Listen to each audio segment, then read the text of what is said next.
രണ്ടാം പിണറായി സർക്കാരിന്റെ 1ാം വാർഷികം മെഗാ പ്രദർശന വിപണന മേള തിരുവനന്തപുരം കനകക്കുന്നിൽ തുടരുന്നു.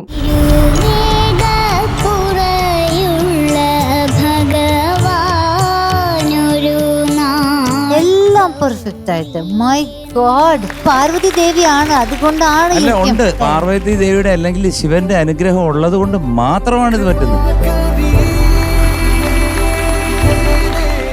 കിളിക്കൊഞ്ചൽ മധുരമേകിയ കുഞ്ഞുമണിക്കുട്ടി മലയാള സംഗീതത്തിന് മറക്കാനാവാത്ത പ്രിയ രാഗമധുരം പകർന്ന രാഘവൻ മാസ്റ്ററുടെ ഒരു മനോഹര ഗാനവുമായിട്ട് നമ്മുടെ സ്വന്തം മേഘ്ഡു എത്തുന്നു. വെൽക്കം മേഘ്ന കുട്ടി ഓൺ സ്റ്റേജ്.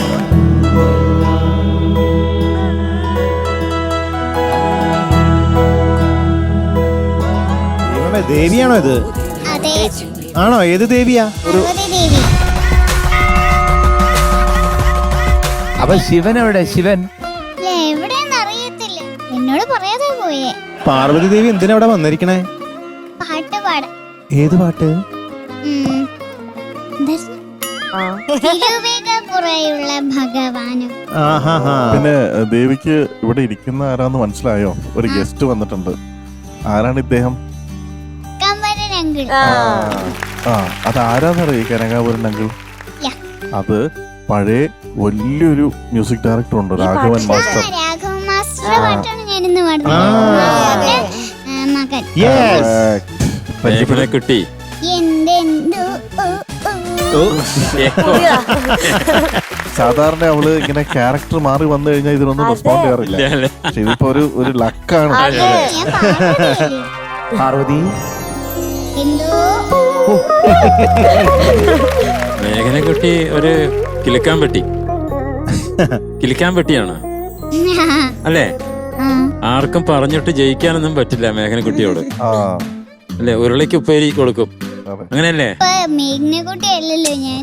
അല്ല, ഇപ്പൊ പാർവതിയാണ്. ഓ, മേഘ്നക്കുട്ടിയുടെ കാര്യങ്ങൾ പറയാണ്. അതെ അതെ അതെ, അങ്ങനെയാണ് ഇപ്പൊ. അതുകൊണ്ട് മേഘന കുട്ടി അല്ല പാർവതി പാടുക. പാർവതി എന്തോ ഗുഡ് ലക്ക്. ഗുഡ് നൈറ്റോ? All the best. Welcome.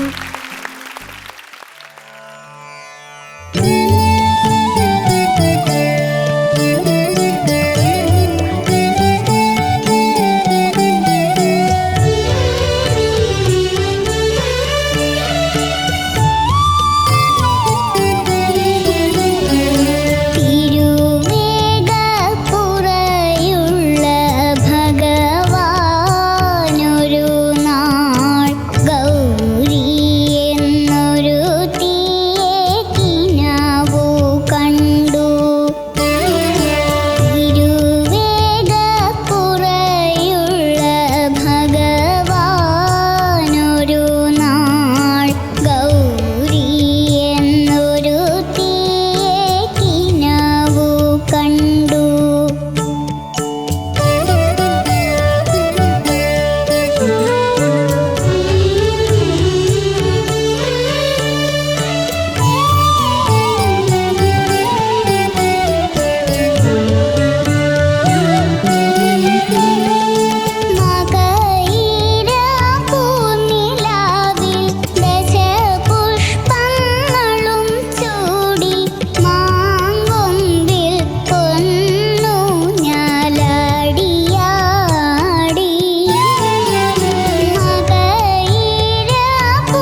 പോവാ. എനിക്ക് മേഘ്നക്കുട്ടിയെ കേട്ടോ.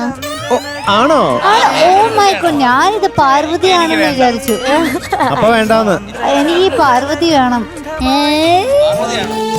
പുറകിന്നു മിഴികൊത്തി പുരഹരൻ ദേവിയുടെ വരമ. ഒന്നും എനിക്ക് പറയാനില്ല കേട്ടോ, ഒന്നും പറയാനില്ല. അല്ല, ഇത് ഈ കേട്ടോണ്ടിരുന്നവർക്ക് മനസ്സിലായി കാണും അല്ലേ അനു?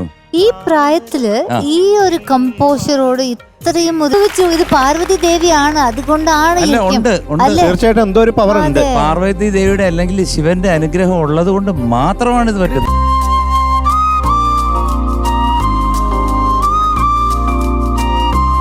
വേണോ? പിന്നെന്താ, വാ മധുവാ. ഞാൻ പറഞ്ഞോ? ആ ഞാനും വരാം. ആഗ്രഹം ഉണ്ടായിരുന്നു. എനിക്ക് വേണമല്ലോ. എങ്ങനെ വരിക വിചാരിച്ചിരിക്കുകയായിരുന്നു. വാ. അനുരാധ ചേച്ചിയും വാ. അയ്യോ അനുരാധ പിന്നെ ചേച്ചി. ദീപു എന്തിനാ അവിടെ ഇരിക്കുന്നത്? അപ്പൊ എന്നെ വേണ്ട അല്ലേ? അയ്യോ ദീപു വന്നൂടെ? എന്നാ പിടിച്ചോ. എന്നെ വേണ്ട. നിങ്ങൾക്ക് വന്നൂടെ? പാർവതി ദേവിയൊക്കെ എടുക്കാൻ പറ്റുന്ന ഒരു ഭാഗ്യമല്ലേ?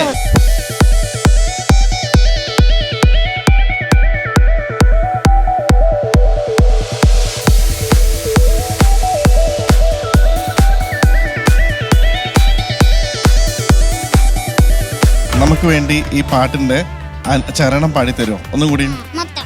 മൊത്തം ചരണം മാത്രം. ആ പഠിക്കും. പുറകിന്നു മിഴികൊത്തി പുരഹരൻ ദേവിയുടെ വരമഞ്ഞൾ കുറിയപ്പോൾ മാഞ്ഞു പോയി. പുറകിന്നു മിഴികൊത്തി പുരഹരൻ ദേവിയുടെ വരമഞ്ഞൾ കുറിയപ്പോൾ മാഞ്ഞു പോയി. ഭഗവതി പിണങ്ങിപ്പോയി, ഭഗവാനു കുഴങ്ങിപ്പോയി. ഉണർന്നപ്പോൾ കിനാവാണെന്നറിഞ്ഞു ശംഭോ. ശംഭോ മഹാദേവ. കാലക്കി കേട്ടോ. Thank you. ഞങ്ങളുടെ ഒക്കെ ഒരു ഭാഗ്യം ഇങ്ങനെ ഒരു പാർവതി ദേവി ഞങ്ങൾക്ക് കാണാൻ സാധിച്ചതും ഇതുവരെയൊക്കെ പാടാൻ നമ്മുടെ പാടുന്നത് മാത്രമല്ല മധു, ആ. ഇത് കണ്ടുകൊണ്ടിരിക്കുന്ന ലോകമെമ്പാടുമുള്ള മലയാളികളും അല്ലെങ്കിൽ സംഗീതത്തെ സ്നേഹിക്കുന്ന എല്ലാവരുടെ ഒരു വലിയ ഭാഗ്യമാണ് തീർച്ചയായിട്ടും. നമ്മുടെ മേഘ്ഡു. അല്ല, അപ്പൊ നമ്മള് ഇങ്ങനെയൊക്കെ പാടി ജഡ്ജസ് ഒക്കെ ഇവിടെ എത്തി. എന്താണ് രാഘവൻ അങ്കിളുടെ ഈ പാട്ടുണ്ടാക്കിയ രാഘവൻ അങ്കിളുടെ മോന് പറയാനുള്ളത് നമുക്ക് കേൾക്കണ്ടേ? അല്ല, ഒരു സെക്കൻഡ്, ഞാൻ ഒരു ഡൗട്ട് ചോദിക്കാം. ചോദിക്കോ. രാഘവൻ മാസ്റ്റർ അങ്കിള് ഏത് രാഘവൻ മാസ്റ്റർ രാഘവൻ മാസ്റ്റർ അപ്പൂപ്പൻ. ഓ, രാഘവൻ മാസ്റ്റർ അപ്പൂപ്പൻ ഏത് സാധനം വെച്ചിട്ട് മ്യൂസിക് ചെയ്ത? കീബോർഡാണോ ഏതാ? അന്ന് കീബോർഡൊന്നും ഇല്ല മോളെ. അന്ന് ഹാർമോണിയം വെച്ചിട്ട് അതിൽ കമ്പോസ് ചെയ്തതാണ് ഈ പാട്ടൊക്കെ. രാഘവൻ മാസ്റ്റർ ഇന്ന് ഇവിടെ ഉണ്ടായിരുന്നെങ്കിൽ, അത് കേട്ടിട്ടുണ്ടെങ്കിൽ മോളെ പൊക്കിയിരിക്കും. ഇനി വേറെ ആരും പാടണ്ട. ഫീമെയിൽ സോങ് ഉണ്ടെങ്കിൽ അത് മേഘനകുട്ടി പാടിയാ മതി.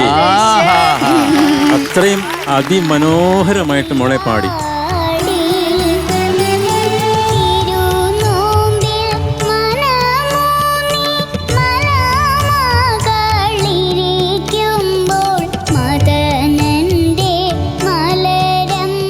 ഈ 5 വയസ്സ് 6 വയസ്സ് ഈ പ്രായത്തില് അക്ഷരമൊന്നും അറിഞ്ഞൂടാത്ത ഒരു കുട്ടി ഇത്രയും അക്ഷരസ്ഫുടതയോടുകൂടി ഈ രാഗത്തിന്റെ രാഗഭാവത്തോടുകൂടി ലയത്തോടുകൂടി കാണാതെ ഇത്രയും പാടുക എന്ന് പറഞ്ഞു കഴിഞ്ഞാൽ ജീവിച്ചിരിക്കുന്ന അത്ഭുതമാണ് ഇതൊക്കെ. ഇങ്ങനെ കുട്ടി പാടുമ്പോൾ ഉള്ളൊരു പ്രത്യേകത എന്ന് പറയുന്നത് അക്ഷരം വളരെ ക്ലീനും ക്ലിയറും ആയതുകൊണ്ട് തന്നെ വളരെ സ്ഫുടമായിട്ട്. അതെ, ഏത് പാട്ട് പാടുമ്പോഴും അതിന് വല്ലാത്തൊരു നരേഷൻ നമുക്ക് കിട്ടും. അത് ശരിക്കും ആ പാട്ടിന്റെ ട്യൂൺ മാത്രമല്ല, എൻറ്റയർ സ്റ്റോറി ബോർഡ് നമ്മളിങ്ങനെ ഒബ്സർവ് ചെയ്യും. ഈ പാട്ടാണ് ഇതിന്റെ സ്റ്റോറി പറഞ്ഞു തന്നില്ലല്ലോ. ഇതിന്റെ സ്റ്റോറി എന്താ? അർത്ഥം. അർത്ഥം. ഈ പാട്ടിന്റെ അർത്ഥം തിരുവേഗപ്പുറയുള്ള അതൊരു അമ്പലാണ്. ഭഗവാൻ ഒരു നാള് അങ്ങനെ പറഞ്ഞ അറിയത്തില്ല. ഭഗവാൻ അങ്ങനെ ഒരു നാള് ഭഗവാൻ ഒരു ദിവസം ഗൗരി എന്നൊരു തീയു കണ്ടു. അത് ഗൗരി എന്ന് പറഞ്ഞാൽ ആരാ? ആരാ? പാർവതി ദേവി തന്നെയാ. കിനാവ് കണ്ടു. കിനാവ് എന്ന് പറഞ്ഞാൽ മനസ്സിലെ സ്വപ്നം. Yes yes yes. പിന്നെ ദശപുഷ്പങ്ങളും കൂടി അങ്ങനെ കുറച്ച് പൂവ് പൂവ് പൂ ഇങ്ങനെ ചൂടും തലയിൽ ഇങ്ങനെ വെച്ച് പിന്നെ മാങ്കൊമ്പില് പൊന്നൂഞ്ഞാലിടും മാവിന്റെ കൊമ്പിൽ പൊന്നൂഞ്ഞാല് എന്നിട്ട് ഇങ്ങനെ ആടും. എന്തായാലും ഇതൊക്കെ എല്ലാം മനസ്സിൽ വെച്ച് ഓർത്തിത് പാടണ്ടേ. വളരെ അർത്ഥവത്തായിട്ടുള്ള അഭിനയമായിരുന്നു. അതിന്റെ എക്സ്പ്രഷൻസ് ഒക്കെ നന്നായിരുന്നു മോളെ, അസ്സലായിട്ടുണ്ട് കേട്ടോ, ഒന്നും പറയാനില്ല. കനകാപുരം ചേട്ടൻ രാഘവ മാസ്റ്റർ ജീവിച്ചിരിപ്പുണ്ടായിരുന്നെങ്കിൽ എത്ര മാർക്ക് കൊടുക്കും മേഘനക്കുട്ടിക്ക്? 100 ഔട്ട് ഓഫ് 100.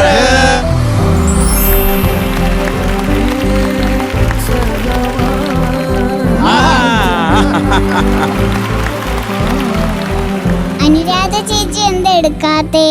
ആരും തരുന്നില്ലല്ലോ. ദാ ഇപ്പൊ ready. ശംഭോ മഹാദേവ. അപ്പൊ എങ്ങനെയാണ്? മീനാക്ഷി So, ചേച്ചി മാർക്ക് ഞാനാ കൊണ്ടുപോവാ. കനകാപുരം ചേട്ടൻ പറഞ്ഞു. പക്ഷെ അത് ഞാൻ പറയുന്നതല്ല, അത് നമ്മുടെ ജഡ്ജസ് പറയുന്നതല്ല, പ്രേക്ഷകര് ലോകമെമ്പാടുമുള്ള സത്യം ലക്ഷോപലക്ഷം പ്രേക്ഷകര് തരുന്ന മാർക്കാണ് കേട്ടോ.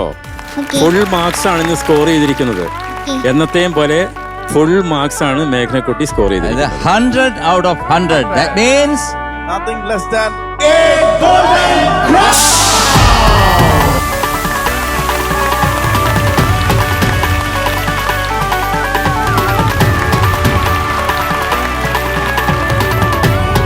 Thank you judges. പുരഹരൻ ദേവിയുടെ വരമഞ്ഞൾ കുറിയപ്പോൾ മാഞ്ഞുപോയി. രണ്ടാം പിണറായി സർക്കാരിന്റെ 1ാം വാർഷികം മെഗാ പ്രദർശന വിപണനമേള തിരുവനന്തപുരം കനകക്കുന്നിൽ തുടരുന്നു.